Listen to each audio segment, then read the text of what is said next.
அண்ணா உங்கள் பேர் சொல்லுங்கண்ணா. பேர் மணிகண்டன். ஓகேங்கண்ணா. எவ்வளோ வருஷமா நான் ஒரு 22 வருஷம். எப்படி இருக்குது வியாபாரம் ஓரளவுக்கு பரவாயில்ல. ஒரு விசேஷ டைம் நல்லா வியாபாரம் ஆகுது. அங்கேருந்தே பழம், தண்டு, வாழைப்பூ, தேங்காய், முருங்கைக்காய், வெண்டைக்காய் எந்த விலையோ எல்லாமே கொண்டு வருவோம். விவசாயம் தான் பண்ணிகிட்டு இருக்கிறோம்.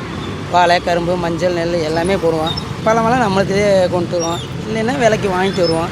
ரெகுலராக வாங்குறோம். நிறைய ரெகுலராக வாங்குறாங்க. பேரம் பேசி வாங்குறாங்களே எப்படிங்க? அது பேரம் பேசுகிறீங்க பேசுவாங்க. நாங்கள் நம்ம கட்டுப்படி வேணால் கொடுக்குறோம். இல்லைன்னா இல்லை. அதெல்லாம் சுத்தமான மருந்து இருக்காத பழம் தான். அதெல்லாம் நாங்கள் விவசாயத்திலே பழத்தாக இருந்ததுன்னா அப்படியே கொண்டு வந்துடுவோம். பழுக்க விற்கிற மாதிரி. ஈவினிங் டைம் மட்டும் 4 மணிக்கு போட்டோம்னா 8, 8:30 வரைக்கும் போடுவேன். அங்கே இருக்கிற மார்க்கெட்டுக்கும் இதுக்கும் என்ன வித்தியாசம்? அவங்க சொல்கிற ரேட்டு தாங்க. நம்ம வந்து நம்ம காட்டு பழம் கொஞ்சம் அனுசரித்து போட்டு கொடுப்போம். பழம் 5 ரூபாய்க்கு விற்றுதுன்னா 4 ரூபா போட்டு கொடுங்க அப்படின்னு கொடுப்போம். 3 10 ரூபா, 4 10. பழுத்து போச்சுன்னா சரி வேஸ்ட் ஆகிட்டுனா 20 ரூபா சீப்பு. தினசரி நம்ம வருமானத்தை கொஞ்சம் பார்க்குறோம். 100 வித்தாலும் விற்கி, 500 வித்தாலும் விற்கி, 1000 வித்தாலும் விற்கி.